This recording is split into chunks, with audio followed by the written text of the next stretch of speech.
Troisième chose pour ouvrir le ciel, faites des semences. Amen. Il faut beaucoup semer. La libéralité est une semence. La Bible dit que celui qui donne aux pauvres donne prête à l'éternel. Semer. Mais cette fois-ci là, fais des dons, fais des semences dans la vie de ceux qui démontrent ce que toi tu veux avoir. Amen. N'oublie jamais ce passage. La Bible dit, celui qui donne un verre d'eau à un juste en sa qualité de juste reçoit une récompense de juste. Celui qui donne un verre d'eau à un prophète en sa qualité de prophète reçoit une récompense de prophète. J'ai entendu parler de la foi qui produit l'abondance.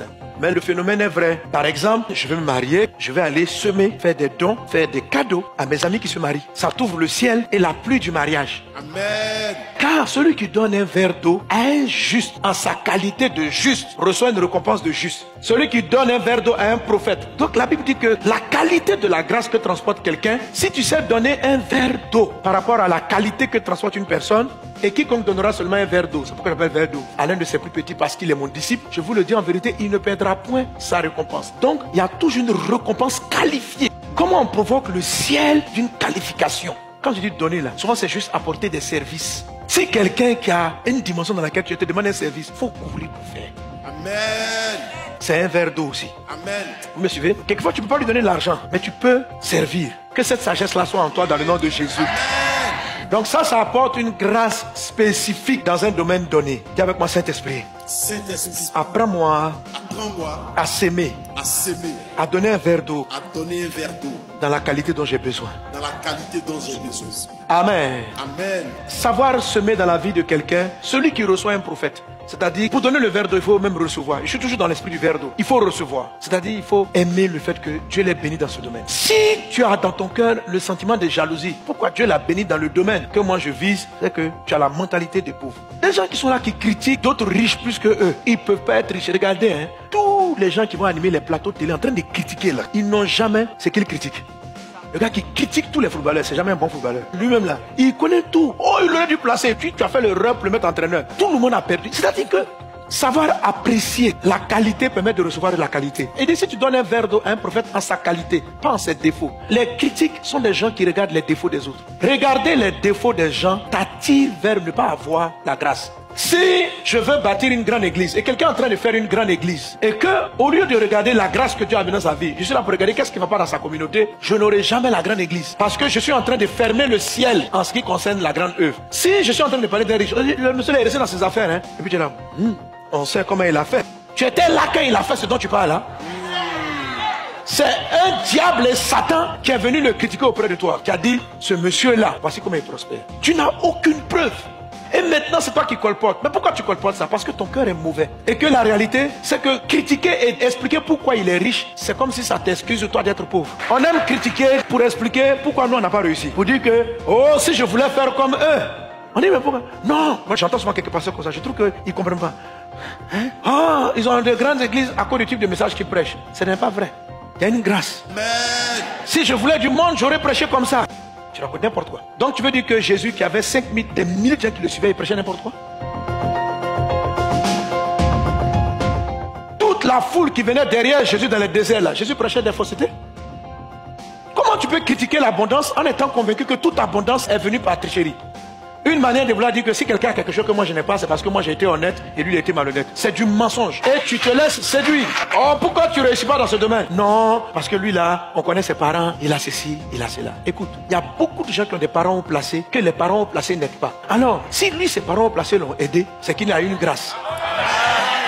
Tout le monde ici connaît quelqu'un qui connaît quelqu'un. Mais la faveur d'avoir les faveurs de ce quelqu'un qui connaît la personne, c'est pas évident. C'est une grâce. Oh, lui, là, il a réussi parce que c'est son oncle qui est le DG. Mais tous les oncles n'aident pas les neveux. Il y a des oncles méchants. Donc, avoir la grâce d'avoir un oncle qui lui a donné un coup de main, reconnaît que c'est une grâce de Dieu, qu'il ait eu un tel oncle.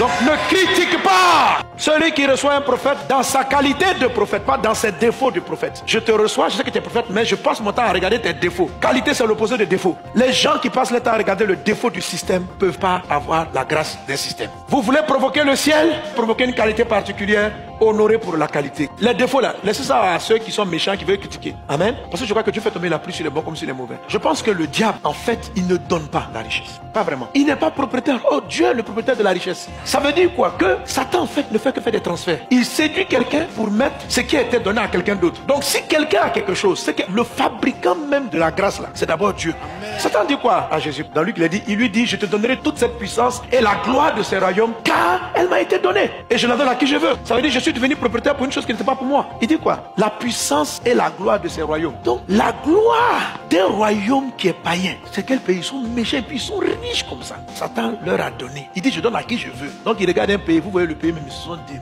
mauvais même. Puis, ils ne prient même pas Dieu. Mais Satan a récupéré la gloire quelque part et il leur a donné. Et quand on commence à regarder ceux à qui il a donné, on commence à les envier. Mais si Satan dit que ça lui a été donné, qu'il balance à qui il veut, cherche le fabricant. L'or et l'argent appartiennent à Dieu. La gloire appartient à Dieu. Satan donne à qui il veut en fonction de ce que les personnes paient avec eux. Mais il n'en est pas le propriétaire. Le propriétaire veut te les donner.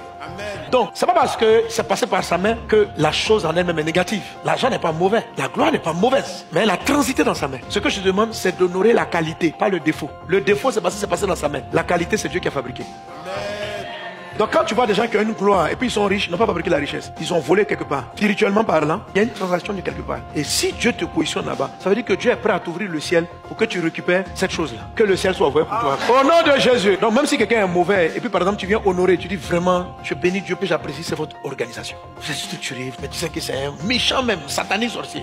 Mais tu ne regardes pas tous les défauts là. Et tu viens simplement apprécier la qualité de ce que Dieu a donné. La façon dont tu es en train de faire là. Tu vas récupérer. Parce qu'il ne mérite pas ça. Donc, il ne faut pas l'envier, il ne faut pas le convoiter, il ne faut pas critiquer aussi cette personne, il ne faut pas la rejeter, mais dissocie la grâce. David dit, même si Saül est devenu sataniste, parce que Saül est parti consulter maintenant les esprits de mort, je ne porterai pas la main sur quelqu'un à qui Dieu a accordé l'onction. L'onction, c'est Dieu. Saül, c'est Saül, mais l'onction est venue sur lui. Je vais faire attention de dissocier l'individu de l'onction. Parce qu'il ne faut pas qu'en l'attaquant, je m'attaque à ce que Dieu a fait. C'est Dieu qui a dit il est roi. Maintenant le roi a rétrogradé. Il est parti voir maintenant les marabouts et les sorciers. Donc, pas parce qu'il est parti voir les marabouts et les sorciers que l'onction est fausse. L'onction, elle est venue de Dieu à l'origine. Maintenant les sorciers sont en train d'utiliser cette onction-là pour séduire toute une nation. Mais moi, David, je vais toujours honorer le oint.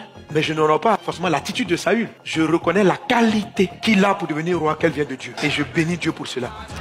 Si quelqu'un est devenu chef d'État par vol, par emprunt, par quoi que ce soit, respecter le chef de l'État, c'est respecter l'institution et l'onction royale. Un chrétien, même si tu es dans un parti qui est opposant, tu ne dois jamais injurier le chef. Jamais si tu te tiens sur des plateaux télé, parce que comme les opposants disent, il faut dire du mal de lui, tu vas manquer de respect. Tu proposes tes idées, tu partages tes idées, mais tu manques jamais de considération et de respect pour tous ceux qui ont reçu une grâce d'avoir quelque chose que tu n'as pas. Qu'il soit mauvais, juste ou autre, ça va attirer la grâce sur toi. Alléluia. Même si tu n'aimes pas le maire, tu n'aimes pas les députés, mais c'est une grâce d'être maire. C'est une faveur du ciel d'être député.